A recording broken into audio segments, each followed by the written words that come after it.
Bon, bah, le tirage au sort de la Ligue des Champions a eu lieu ce matin, fait par Iker Casillas. Le Paris Saint-Germain est donc tombé sur l'AS Monaco, club qu'on connaît très bien, qu'on a déjà rencontré une fois cette année. Malheureusement, ça s'est soldé par une défaite.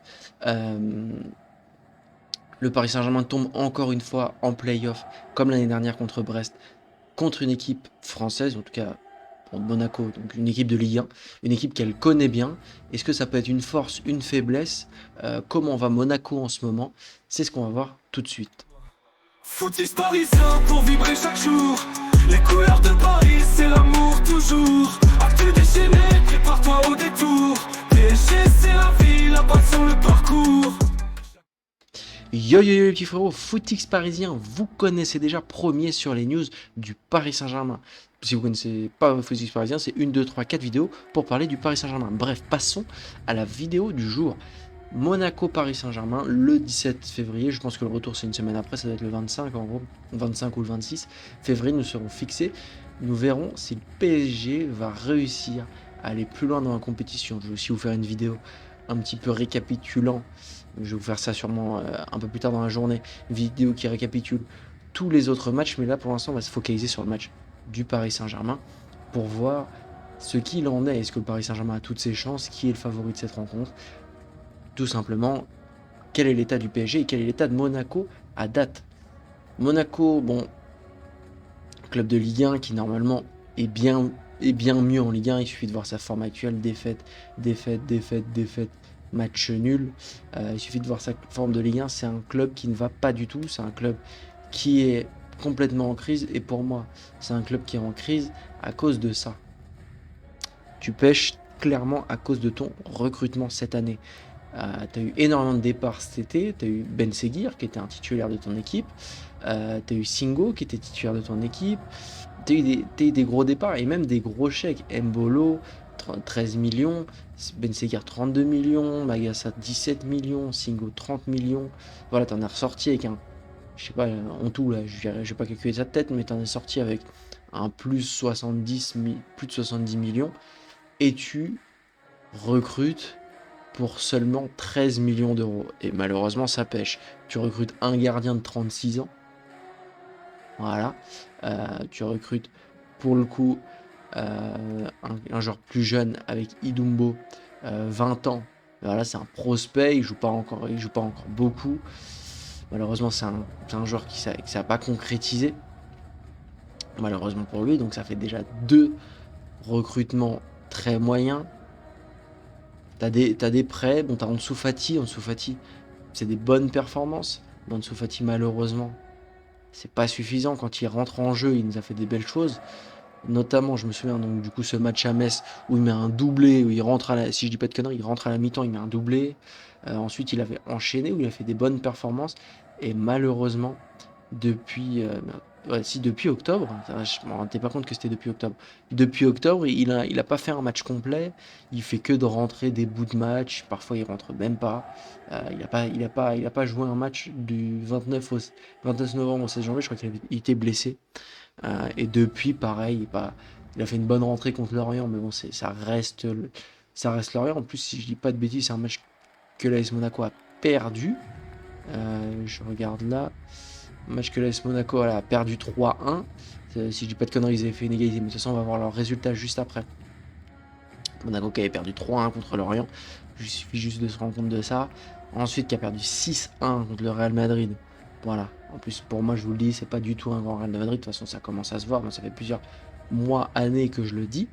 Mais bon, il n'y a pas de vidéo pour le notifier. Donc, vous êtes obligé de me croire sur parole.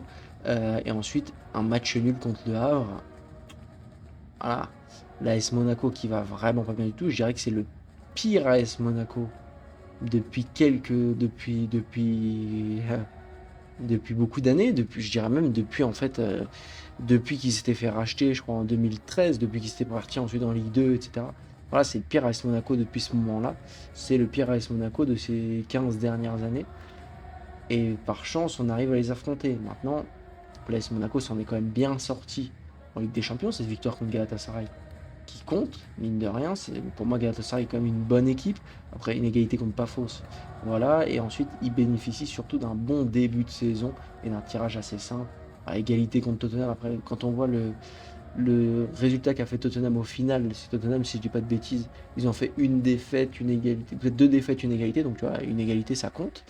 Une victoire contre Bodo Glimt, c'est quand même pas suffisant. Une égalité contre Manchester City, même si c'est pas le meilleur de Manchester City. En octobre, en plus, ils allaient plutôt bien, donc ça veut pas rien dire. Et une défaite contre Bruges, mais on a vu que Bruges était quand même un plutôt bon club. L'année commençait plutôt bien, ils étaient dans les premiers du classement, même s'ils avaient fait une défaite assez tôt à Lille. Ils avaient commencé par une victoire au Havre, victoire à Strasbourg, c'est un bon club, une victoire ensuite à Metz, de quoi se mettre en confiance. À ce moment-là, on ne savait pas que le Metz allait être dernier du classement. Et ensuite, pas mal d'égalité. Mais ensuite, ils ont réussi à remonter, victoire à Toulouse, victoire à Nantes. Mais là, vous devez vous rendre compte qu'il n'y a pas de victoire contre des grands clubs. Défaite à Lens, bon pareil, Lens on se rendait pas compte à ce moment-là qu'ils étaient si bons que ça et si en avance que ça. Défaite à Rennes 4-1. Là, il y a eu leur petit moment où ils ont brillé, la victoire contre le PSG. Donc, on va aussi en parler parce que c'est un moment assez important de leur saison. Match que mine de rien, ils n'ont pas du tout maîtrisé. Mais ils ont été quand même gagnés à domicile. Mais à 10 contre 11, ce match-là, c'était aussi le retour de Pogba. Nous, qu'on avait du mal à fêter parce qu'avec la défaite du Paris Saint-Germain, c'était aussi un Paris Saint-Germain qui était complètement remanié. L'attaque avec Vara, Mayulu, Likanguin, on sait que ce ne sera pas cette attaque-là. C'est le 16, le 17 février, on sait que ce ne sera pas cette attaque-là. Et même la défense avec Lucas Hernandez, Zaire Emery à droite et Lucas Chevalier au cache qui maintenant visiblement n'est plus titulaire au PSG. Donc ce sera un match complètement différent. Notamment que Minamino ne sera pas là, qui avait fait une grande rencontre. Minamino ne sera pas là. Akliouche, depuis quelques semaines, il est plus que l'ombre de lui-même. Donc voilà, à voir ce que ça va donner pour le Paris Saint-Germain. Mais très clairement, ça ne sera pas le même match, surtout que le PSG en février, c'est pas le même club que le PSG en novembre. En tout cas, on peut voir ça l'année dernière. Moi, j'espère. Je commence à m'inquiéter un petit peu. Mais on peut voir ça. En tout cas, ce Monaco-là qui est 10e de classement sur 18, qui est seulement à 4 points du 15e. Donc c'est vraiment très compliqué, il va falloir vraiment qu'ils se ressaisissent. À voir aussi au niveau de leur calendrier, à voir ce que ça peut donner au niveau de leur calendrier. Et s'ils ont un calendrier difficile jusque-là, ils ont quand même demain Rennes, ça va être un match difficile. On se rappelle qu'ils ont perdu 4-1 contre Rennes. Strasbourg, match difficile. Nice, ça devrait aller, mais Nice qui revient un petit peu. Nantes, ça devrait être plutôt facile. Et là, ils enchaînent en une semaine PSG, Lens, qui est 2e de Ligue 1, et PSG. Compliqué pour eux, c'est une grosse semaine pour eux, parce que, mine de rien, je pense qu'ils ont toujours l'espoir. Ils sont à 4 points du 15e, mais ils sont à 7 points du 6e. Ils ont toujours l'espoir de revenir pour jouer une coupe d'Europe l'année prochaine. En tout cas, j'espère pour eux. Même si je pense qu'il y aura beaucoup de joueurs qui vont partir l'année prochaine. Je pense qu'un Akliouche, il va pas passer l'été. Voilà. Je pense qu'un Minamino, il pourrait ne pas passer l'été. Bon, même s'il est blessé, ça va être plus compliqué de le revendre. Voilà, Ansu Fati qui va partir. Voilà. Paul Pogba, je sais pas ce que ça va donner. Paul Pogba, pareil. En fait, le problème de Monaco, c'est qu'ils ont été trop radins dans leur recrutement. Et leur recrutement, c'était uniquement des paris sur l'avenir, en fait. Quand tu prends Ansu Fati, c'est un pari. Tu espères qu'il va revenir, mais c'est un joueur, ça fait 1-2 ans qu'il n'a pas vraiment joué, même 3 ans qu'il n'a pas vraiment joué. Paul Pogba, tu prends, et ça fait 3 ans qu'il n'a pas joué. Eric Dier, il était remplaçant au Bayern de Munich. Il commence à être vieux. Le gardien de Leverkusen, il a 36 ans. Donc en fait, c'est beaucoup de paris sur l'avenir qui, malheureusement pour eux, n'ont pas payé et je pense ne vont pas payer pour l'avenir. Et Monaco ça va être compliqué. En plus, ils ont changé de coach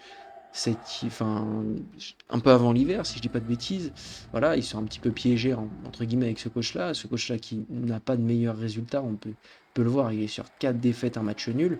Je pense que si il perd encore 2-3 matchs, ce qui le fait survivre, c'est qu'il est qualifié en Ligue des Champions. Mais s'il perd encore 2-3 matchs en Ligue 1, je ne vois vraiment pas ce coach rester là. Mais est-ce que tu peux vraiment changer de coach avant un 16e de finale de Ligue des Champions? Non. Mais voilà, si ces 4 matchs se passent mal, je pense que Ces 3 matchs-là vont mal se passer pour Monaco. Si ces 4 matchs se passent mal, je pense qu'après ce PSG Monaco, il y aura encore un changement d'entraîneur du côté de Monaco. Après, leur chance, c'est qu'ils arrivent aussi contre un Paris Saint-Germain, je dirais pareil, le moins bon Paris Saint-Germain. En tout cas, peut-être depuis l'arrivée de Luis Enrique, c'est le Paris Saint-Germain qui nous fait le plus peur. Le seul truc qui nous rassure, c'est que ce PSG-là a gagné la Ligue des Champions l'année dernière et qu'on a une montée en puissance l'année dernière à partir de cette période-là. Mais à voir si ça va durer. Enfin bref, moi je vais passer à mon prono. Au niveau de mon prono, je dirais que le Paris Saint-Germain va passer assez largement. Je vois pas du tout des scores aussi gros que l'année dernière contre Brest, parce que l'année dernière contre Brest, très clairement, 3-0, 7-0, je le vois pas. Je vois là, à l'aller, à l'extérieur, je vois genre un 1-0 ou un 2-1. Et par contre, un gros résultat au Parc des Princes, pourquoi pas un 3-0, un 3-1, voilà. Je pense pas qu'on va paniquer pendant cette double confrontation. Je pense pas que Monaco a la capacité de nous faire paniquer pendant cette double confrontation, mais à voir et à se méfier. Le PSG est dans une phase descendante, donc à voir ça. Bref, n'hésitez pas à liker, partager et vous abonner. Merci beaucoup de m'avoir écouté jusqu'ici. Ciao ciao les gars.